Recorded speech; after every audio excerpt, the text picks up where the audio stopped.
Hello, hello, and welcome to episode 69 of the Wonder of Stuff Vodcast, broadcast live on Google Hangouts on air when we can be asked. It's a place you'll find news, information, and commentary on science, engineering, and technology from the past week and beyond, and anything else that interests us from inside our tiny little human brains. As ever, my name is John Gardner, and to help me out on this journey to knowledge, let me introduce one of my colleagues this evening. Mr. Ross Davidson, say hello, chap. Hello, chap. Jolly good. It's another double header because we just don't seem to be able to get three people here anymore. It's not even getting three people in a room. It's just getting three people. Yeah, three people in front of a computer webcam. Anyway, yeah, so this is probably the last time we'll be doing it on Google Hangouts on air, because I understand that from the 12th of September we are going to be shifted over to YouTube Live. Mm-hmm. Whatever that is, I have no clue. I've just seen it as I was booking in for this show. So something will happen, and we'll probably do it exactly the same, and it'll look exactly the same, but it'll be in a different place. I don't know. Is this related to Google's ongoing confusion about its social media things? Like, what was it, Google Duo or something is replacing Hangouts? Well, yeah, because they announced this ages ago, didn't they? They announced this when Alphabet was around. They said, "Oh, this is the way we're going." And then when people were saying, "Oh, well, is this a replacement for Hangouts?" It's like, "Oh, no, this isn't. This is as well as." And it's like, "Well, come on, get your act together. Why can't they do both? Why can't they do everything you need to do with your camera from one place?" So possibly this is part of their convergence. Anyway, so this week. We could have talked about the SpaceX rocket exploding on the launch test, but there's not really much we can say about that because they probably don't even know what's happened yet. So when they have information, what? It went boom. It did go fairly fundamentally bang. Yeah. An anomaly, I think they called it. An anomaly, yeah. Well, anomalous act has happened. So no doubt that they'll find out something, and when they find out, they'll tell us, and we'll tell them. Not us. I mean, not just. We don't have a direct. It's not Mr. Musk. Can you tell us a bit more about this? Certainly, John. As soon as I know, I'll phone you up. But we might discuss that then when we find out. It's a shame, but I don't think it'll put them back too much. Hopefully. And then the other thing was the Junos pictures of Juniper have started coming back. And while they are absolutely amazing, and it's the furthest any man-made object has been next to Jupiter, we can just sit and look in awe at photographs and go ooh. So there's not really much. There's not really much. Not that good for the audio podcast. No, that's not very good for the podcast. But there's nothing really more we can add for that, except it's very good. So Ross came up with an idea of what we're going to talk about this week, which is, I guess, how would you put it? How would you phrase it, Ross? Well, I'm now thinking we should call it anomalies. Anomalies, anomalous things in science. Anomalous, I can't say it now. Anomalous results. Yeah, so it's results that we get back in science that confuses the scientists. Yeah, and turn out to be something other than what they were originally thought to be. And something much more mundane. Or more exciting sometimes. Oh, more exciting, yeah. So do you want to kick us off with something that's... I will do, yeah. So the first one is actually one... This happened a couple of weeks ago. So I don't know if you're like me, John, but you probably are. There's a Aurora watch, which is based in Lancaster, who basically they have a bunch of detectors to detect magnetic activity from the sun. And you can get alerts on your mobile phone, which is really good. So up here in the northeast, we are northerly enough to be able to see the northern lights when there are significant aurora. Well, to be fair, I did used to follow them on Twitter, but obviously you are much more you are much better placed than I am out in the country and without any light pollution. Yeah. So I never, it was absolutely pointless to me. So I didn't. I sort of unsubscribed from them, but not because I wasn't interested, but just because there is no point in me even trying. Well, I'm still subscribed, and every now and then you'll get like an orange or potentially a red, and if you're lucky enough to have clear skies, you can see the aurora. Now, I think it was this year they actually updated their detection as well, so it's much more reliable now. I think they have a couple of detectors. And then a couple of weeks ago, there was an alert went out, and the graph on the website looked like this. Oh, blimey. Now, if you've seen these graphs before, if you saw that, you'd be thinking, bloody hell, because it's significant activity. So obviously, people started going mad and retweeting this and posting on all sorts of things saying there's going to be massive Aurora. However, the people at Aurora Watch are obviously quite on the ball, and they recognize this as being probably highly unlikely as being a real result, because it was so out of normal spec.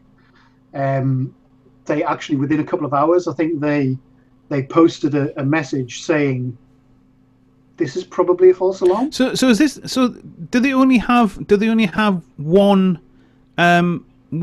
sort of like sensor station, or do they have multiple and it's an aggregation of that? Because if it's an aggregation, how can it be? This is from one. Right. I think it might be multiple instruments, but it's in one location. Right. Okay. So basically, they immediately post, well, not immediately, after a couple of hours, post a message saying that it appeared to be some sort of local interference. And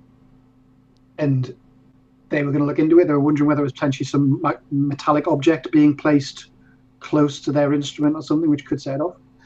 Now, in the end, they did actually work out what it is. And like I say, it's based at Lancaster University, the detector. And what had actually happened was the university staff decided to cut the grass. So they were in a sit-on mower, and they drove past the detector. So that actually triggered this massive alert. I was going to say, was it a cleaner? Did they unplug something? No, it was someone cutting the grass. Oh, wow. So they have said they're going to work with the facilities team in the future to avoid this sort of incident happening again. Which I suspect is probably telling the people who cut the grass, don't cut over that bit there, or something. But to be fair, I mean, it's probably not positioned very well if you can push a lawnmower past it. Well, this is the thing. I mean, a lot of these things, they're so sensitive that something that you think, well, cutting the grass. I mean, you got to think if you've got your radio on and someone plugs in a Hoover or something, you quite often hear your radio make a noise. So you get a lot of sort of electromagnetic interference from a lot of machinery, that sort of thing. So it's just an example of how you can't take results on face value, because you've got to go, put a suspicious eye in it and go, that's probably not right. And it turned out in this case not be right. So anyway, so that was the first one from the past 2 weeks, which was very disappointing. That's a good one. Yeah, but again, it proves that if you have multiple sources, well, yeah, exactly, yeah. And an aggregation of those, then that would cut out stuff like that. Well, this is the thing. I mean, it's much like if you're monitoring a website from one location. Yes. That's not going to guarantee you a good result. Exactly. I mean, I think this is one of the reasons why it was fairly quick for them to come back and go, this is a spurious result. Because obviously there's lots of these Aurora monitoring stations around the world. And obviously, if this result does this and no one else is saying anything's going on, if activity is low, it's like, yeah, that's not how it works.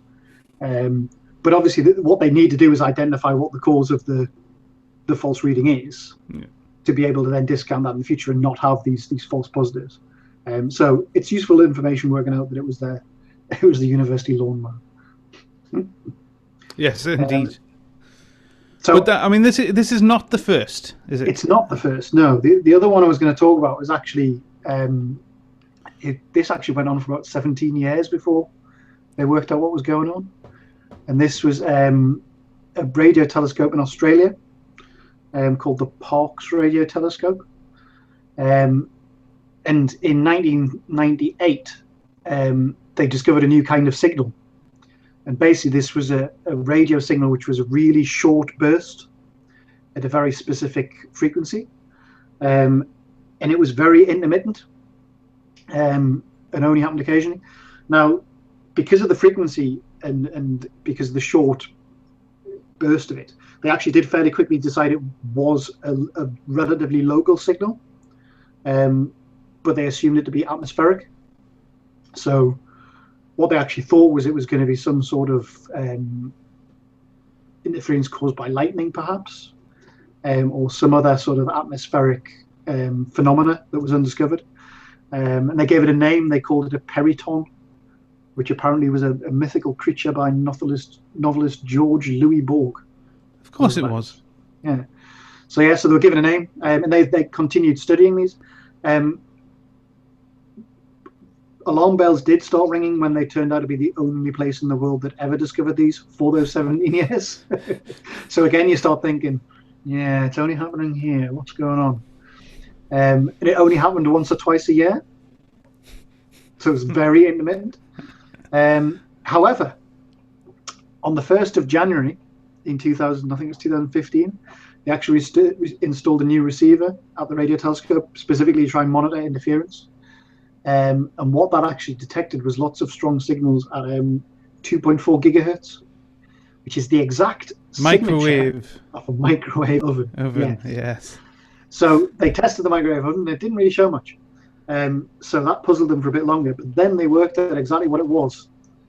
And what it turned out to be was, if you have your microwave on, and rather than waiting for the bing to go and for the thing to stop going round and for it to finish before you open the door, if you open the door while it's in the middle of its cycle, there's a very brief moment where microwaves escape because you've opened the door quickly. And effectively, that's what was happening. There was staff were coming in.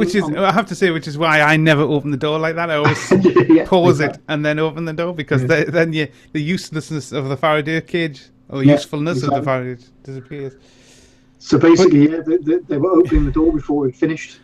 And that was the spike. That was the very of that brief second impulse of microwaves that were which was then getting picked up by the radio telescope. So they said they were only, what was it? The suspicious peritons were only detected during the daytime, not during the evening when there was no one around. So it was like, when people were having their beans for lunch. Exactly. So that was sort of one of the more famous ones, and what people have heard about. Oh, it was a microwave oven, this sort of thing.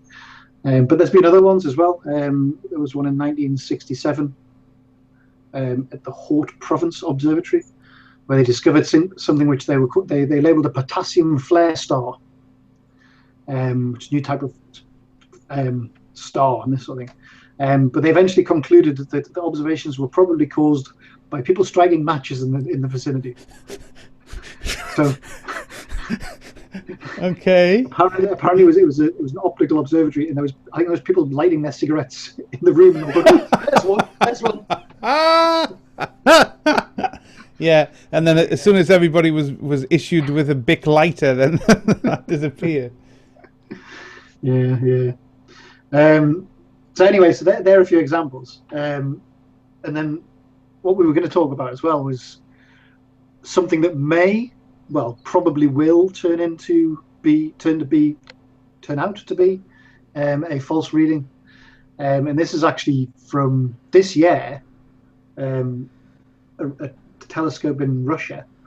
Although the signals were detected in May last year, which people are saying is a bit weird.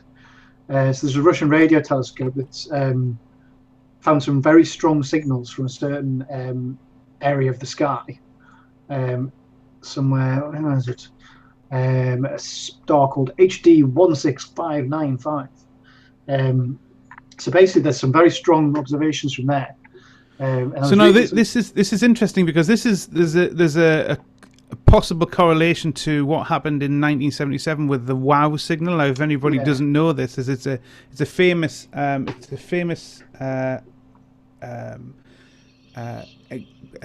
thing. Occurrence is what I was looking for, the word, where there was one researcher in I think it was somewhere in the United States, and he found these. So he's getting this readout on printer paper, and you would get like a list of numbers, every moment of the day would just feed out all of these numbers, and then you would go through and look for anomalies, and then he found this cluster which he'd put down a ring around it and went wow, and that was the wow signal. And unfortunately they've never managed to get that wow signal again, so that's what this may turn into.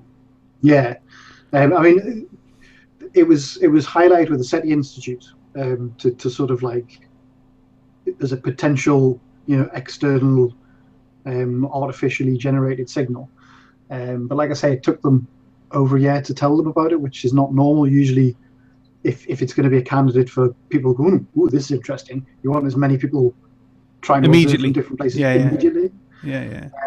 But the power of it, I'm trying to, I've lost the page I was looking at. Where's the page I was looking at? Someone was talking about the power that was actually being generated, or would need to be generated to send this signal at the power was received from the star we were looking at, would be sort of like more power than our sun has created in its entire lifetime.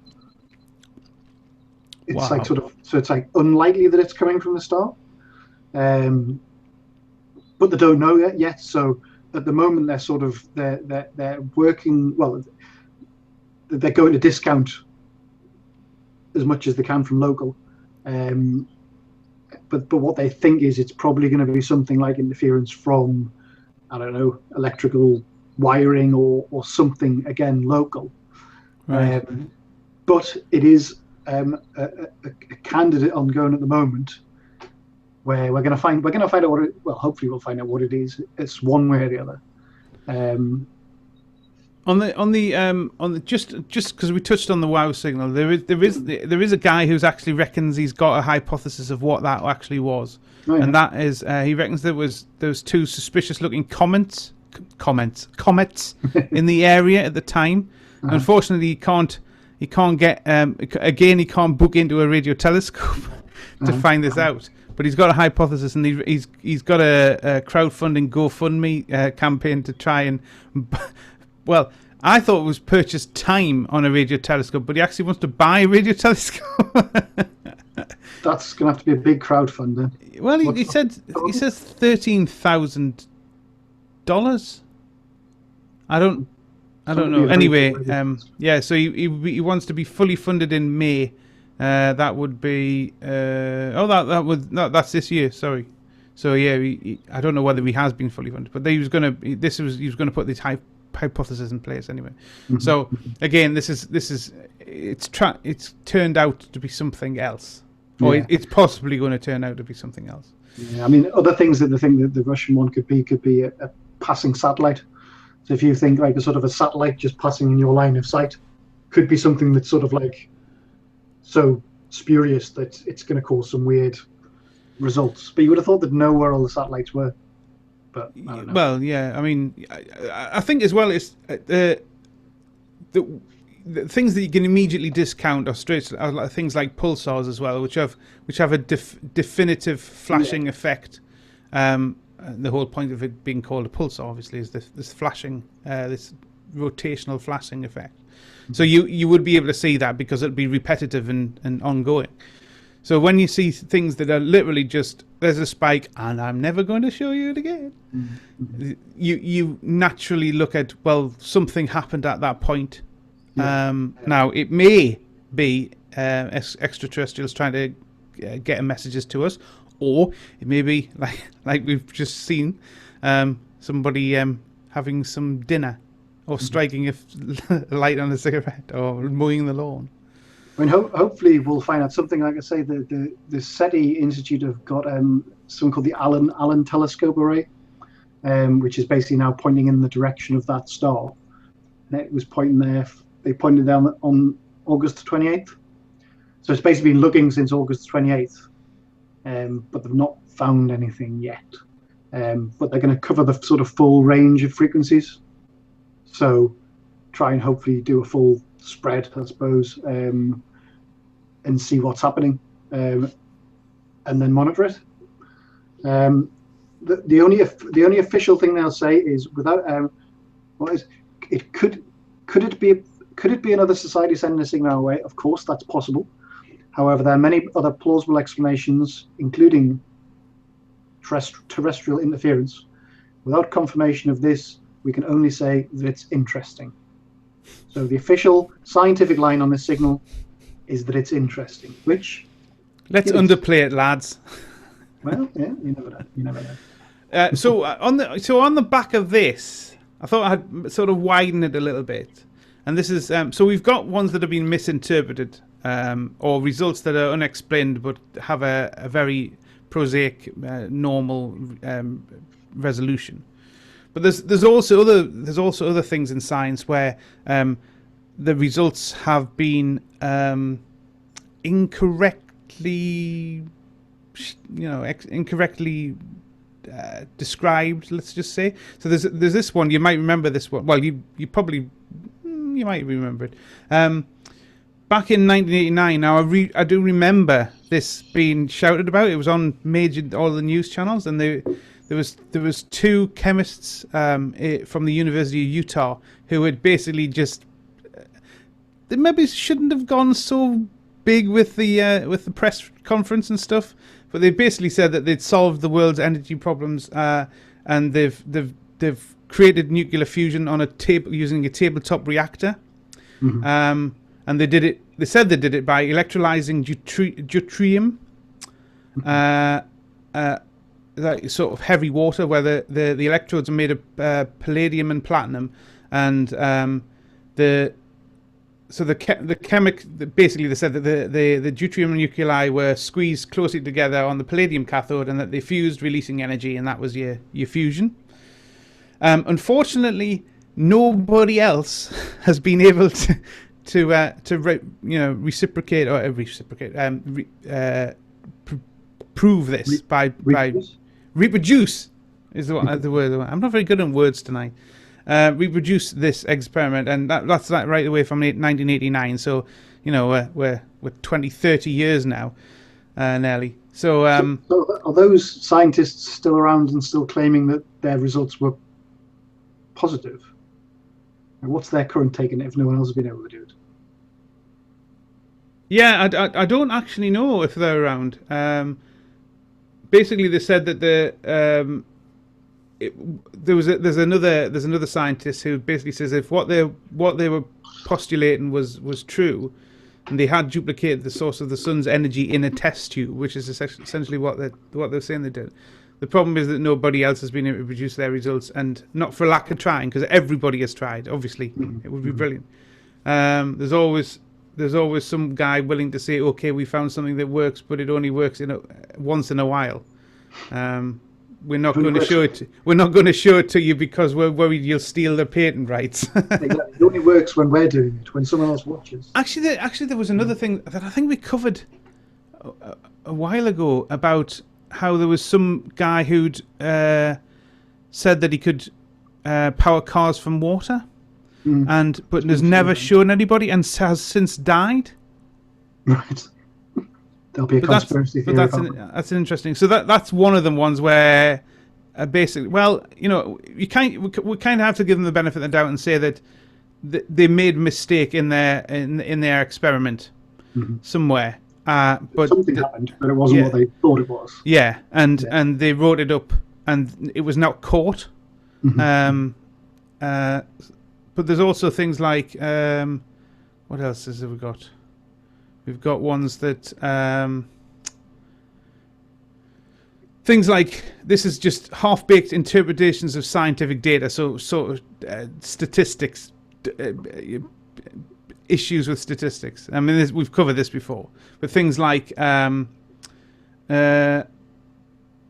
so there was one theme that gained currency in 1986, where summarizing a study on women and marriage by two Yale sociologists, and saying that this was reported quite widely, that single women at 35 had only a 5% chance of ever marrying, and unmarried women at 40 were more likely to be killed by a terrorist. Okay. And this is all causation thing, isn't it? This is correlation over causation. Yeah. So never mind. The fact was that analyzing the data from, I think they used like massive, like 100 or 70,000 households. The authors of the original study had not looked into what the percentage of over 30 women had made a conscious choice to put off marriage. And the US Census followed up projections indicate that of unmarried women aged 30 to 34, 54% will marry. So, you know, they've got all the stats wrong. This is basic statistical error and stuff like that. On that spurious correlation one, there is a brilliant website, which is tylervigan.com. And this website basically does this. It takes statistics and numerical analysis and produces graphs based on this. So I'll show you this just to give you an example of the sort of thing. So this one here is US spending on science, space and technology correlates with suicides by hanging, strangulation and suffocation. So, and you'll see the graph, and it does. But obviously, it's not causing it, it just happens to correlate. Yeah. So there's an entire website, you know, number of people who drowned by falling into a pool correlates with films Nicolas Cage has appeared in. Therefore, Nicolas Cage is a murderer. Exactly. Per capita cheese consumption correlates with number of people who died by becoming tangled in their bed sheets. So there's entire websites and now a book based on this sort of misinterpretation and bad sort of analysis, I suppose you'd say, and jumping to a conclusion. Really, I mean that's probably what this more comes to. You sort of see a correlation, you go, "Ooh, they must cause themselves," but quite often not. But this is, I think I asked you this at the time when you were doing, because of all of us, you're the one that's gone furthest down the scientific route. When you're at university, is there a section? There must be a section that you have on statistics and statistical analysis. There is. I mean, you do a lot of sort of mathematical stuff, but it's sort of it's the, you know, you have to have multiple data sets. You know, you can't just have two things that correlate and say they must cause each other. You've got to have multiple different. It's replicatable and doing it again, and you can't just take data and do pure analysis on it and get correlations. So how are these people getting it so wrong? I think a lot of the time it will be more the jumping to conclusions, the publishing too quickly. It's not spending enough time on it. Or there's obviously the people who will publish dependent on who funds them, they will publish the first bit of statistics that looks like they will prove the hypothesis that they want to be proven. If it supports if they have an ulterior motive, it supports it, they'll want to get it out there quickly. If it doesn't, they'll be like, oh no, it needs more research. But I mean, that's the risk of, like I say, you might have external factors driving it. You want to be the first person to get the results out there. You want to be showing be supporting the people who are paying you, this sort of thing. But that's where the risk can be. You don't want to sort of spend too long on something, because by the time you finish analysing it, is it too late for whatever you're looking into? But also you don't want to be publishing papers that are going to be interpreted as being one thing when it's just sort of preliminary results. You would think, though, that if you are producing a research document that has been published in a scientific journal or is being peer reviewed by by many of the world's top scientists in that area, you would be wanting to get your stats right, because if you don't, at the least you'll become a laughing stock. Yeah. Again, with a lot of these things, I suspect as well there'll be some misinterpretation between the actual, scientific report and how it's reported. I bet in a lot of these cases you'll see things where the actual scientific paper will say things like, it appears to support the theory that. You know what I mean? Yeah. Which is true. It does appear to. Yeah. And that's all they'll be saying. Whereas that'll get reported as the headline, or it will be, misinterpreted when someone else gets told, it shows that, or it proves that. But that's obviously the case with anything, I think. Yeah, but so you've got one side where people are just doing bad maths. Yeah. And you've got the other side where people are not setting the sensors up in the right place. Yeah. But I guess that But I guess as a reasonable sort of layman in these terms, you kind of assume that the basics are done right. that on every experiment or on everything that you're researching, you think there'd be a checklist that you go, have you got this next to a door that opens up and bangs on the wall every time and then consequently gives us a false reading? Have you got, those type of things, the basic stuff? But obviously this doesn't happen. Certainly not in all cases. Well, I think it's one of these things you sort of, no matter how hard you plan something, there's always something really simple that you forget. You know what I mean? Yeah. You think actually covering every possible eventuality is quite difficult, and it's the small things that slip through the cracks. Going back to the Aurora thing, it's like, did anyone think what happens when they come and cut the grass? Apparently not, or they had and then not told the next person. And the microwave one, you certainly couldn't really plan for that, really. Now, but again, this is playing devil's advocate mostly, but a person in the street would say, like, oh, wow, bloody hell, a microwave. Wouldn't you think it would be in some sort of shielded room? Yeah.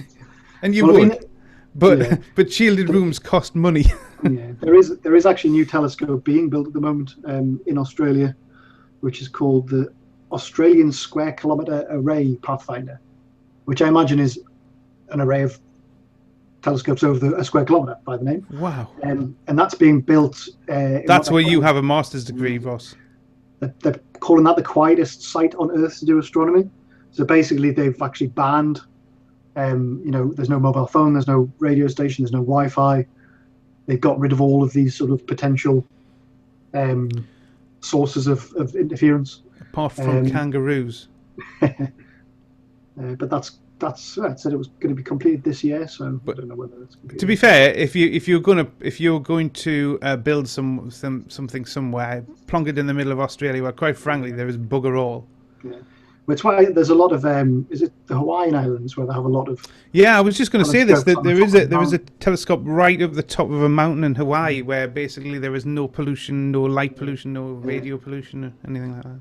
I mean, this is why having things like the Hubble, the telescope in space, is a really good idea, because obviously in space, I think the only thing they have to think about in space satellites are making sure that the internal workings of the actual satellite itself are protected from whatever they're trying to detect. But put the detector up in space, that immediately makes it so well sort of insulated from any human activity. Because all you're going to get is what is actually in space. Yeah. So. Yeah. Mm-hmm. And also in space, nobody can hear you scream. Well, I've heard that. Or rather, you haven't heard that. Yes. Well, I think that's probably about it. It's a short one this time, but have you got anything else that we can chat about? What have I seen lately? No, don't think so.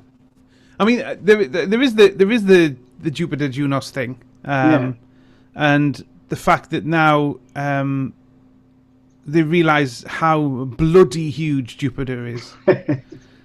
I mean, they kind of knew how big it was, but it wasn't. It doesn't. Isn't it something like now they've worked out that it's not actually orbiting the sun? It's orbiting a point above the sun. Oh, one of these Lagrange point type things. I think so. Yeah. Probably, yeah, because Jupiter's mass in relation to everything else in the solar system is probably equivalent. So I don't know. Yeah, maybe it's slightly off. But I mean, that's the thing. Things don't. You'd only get orbiting perfectly with two things, wouldn't you? Because it basically orbits the center of mass. Yeah. Which isn't necessarily the sun. That just happens to be the biggest thing that things do go around. But yeah, it's not going to be the center of mass of the universe. No. That would be the same with all planets, though. All of them will orbit at that point, won't it? Because doesn't Jupiter have the mass of all of the other planets put together in it? I don't know. Let me just go and have a little look. This is why we don't do things off the cuff.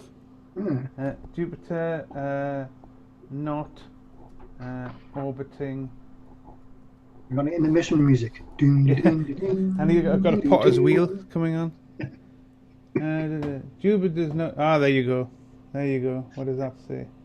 Oh, this is the biggest. We could have it. We could have it from the news source on these matters, the Daily Mail.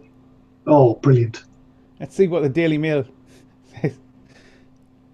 Their headline is Jupiter doesn't orbit the sun. Send them all home.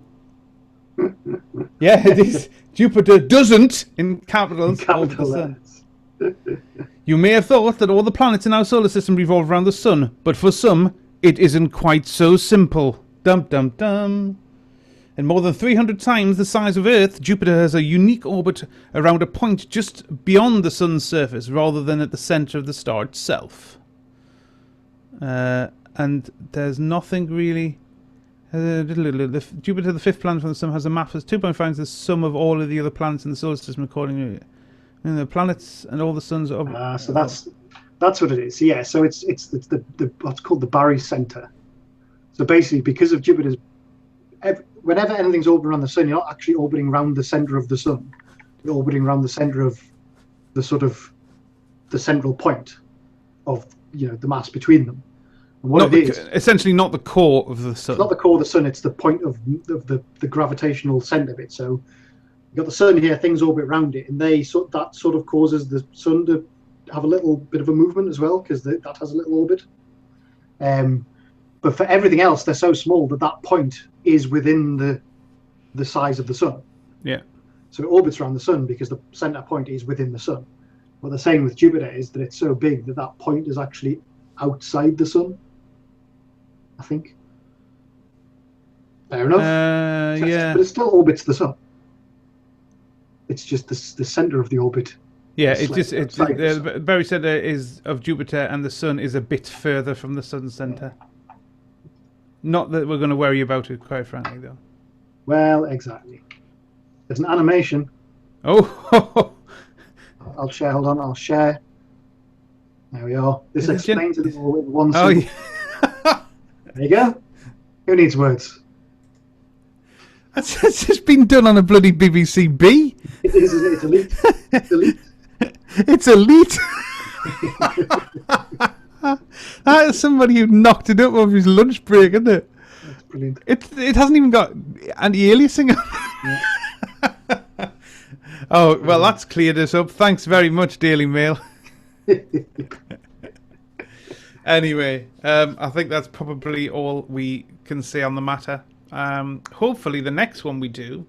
You see, right, okay, so I have desperately been trying to find more people to come on here as guests. I had two originally. One was a biochemist. One was a quantum physicist, I believe. Mm-hmm. He didn't want to come on because we used Google, and he, just a personal thing. It's just I'm not if you use Google. Yeah, essentially it's because they don't trust. He doesn't trust Google for anything. Fair enough. So we didn't. The biochemist wouldn't come on because I've noticed this. British scientists do tend towards being very reticent about explaining things that they're researching. Right. So the biochemist wouldn't come on because she didn't think it was. It's not something that she. I think it's when I tell them it's live. I don't know whether she thinks it's going into a record, like a television studio, and there's millions of people watching.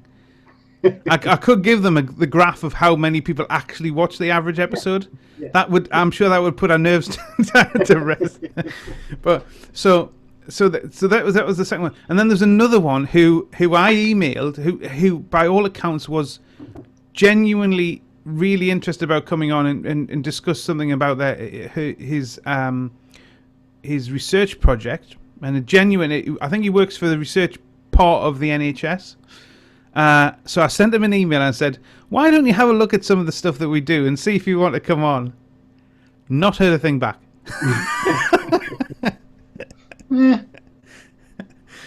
So not entirely successful. Oh well, we could just spam some of the people we follow on Twitter. Well, yeah, I mean, I think that's the way we're going to have to do it. I think. Who was the bloke I followed? Trying to think who the person I followed who was really. Perhaps we shouldn't be talking about who we're going to spam live. Well, possibly not. Yeah, possibly not. Obviously, we don't mean spam. We mean get in touch and have a reasonable request to see if they were interested in joining us. Come on, please, come on our show, please. But, you know, hey, if anybody is just trolling through YouTube and finds us here talking about rubbish and goes, well, I can talk about rubbish as well. That is the one thing. You have to be able to talk. We don't want dead air. So accuracy... accuracy is quite low down on the list of requirements. But actually, there is a guy at work who is a bit of a geek. He does a lot of the graphics and design of our various sites and stuff. But he has other interests outside of here. So I said to him, I said, because he's watched some of the stuff that we've done. Hi, Matt. And I'm trying to get him to come on because I said. He says, well, I'm not really a scientist. I said, you're pretty interested in it. And I goes, and you can talk. And he goes, yeah, I'm very good at talking. I goes, well, there you go. So I might get Matt on. So Matt, look, this is directly to you, Matt. You have to come on now. It's actually been recorded and it's on YouTube. Yeah, go on, Matt. Go on. Yeah. So I'll see if I can get him on for the next one. Cool. But if anybody else, needless to say, anybody else has got something they want to say, like, apart from David Icke, I'm not really bothered about having David Icke on. If you got in touch with him, we'll think about it. We'll think about it. Hey, it might push the ratings up. Anyway, so that's it for this very quick but quick short sort of. Actually, I say short. It's 20 to Sorry, we've waffled on for an extra 50 minutes. It's fine. We're good at that. I mean, we can waffle. Seriously, we can waffle. So please come on. Get in touch with us if you like or dislike what we do. It's the same as every week. Observant people will notice my lower third is working for the first time in what must be about. There you go. I'm going to show it. So the green banner. So Ross here, that's his Twitter handle. Please use it because nobody else does. Or you can. Where am I? So you can send something at the email address wonderofstuff@gmail.com, which is our shared inbox. I keep hitting that. Is me springs on my microphone stand. Keep hitting it. Flail around. What was his name? Pike. What was the guy blinding me with signs? Thomas Dolby. Magnus Pike. Anyway, that's one from the 80s kids. Or you can go to the website wonderofstuff.com and see all of the archive of what we've done and other stuff on there. Or you can just send us a tweet at Wonder of Stuff, or you can send Ross a tweet at BIFW, which for those of you in the know will know is beer is for winners, and indeed it is. Yep. Scientifically proven. So, until next time, everybody, when we hopefully will have 3 people and possibly even a 4th if I can get Matt in, and we'll just talk about stuff as we normally do. Hopefully some of it's interesting and less so, some of it might be accurate. So, until next time, everybody, have a good time and we'll see you then. Bye-bye now. Bye-bye.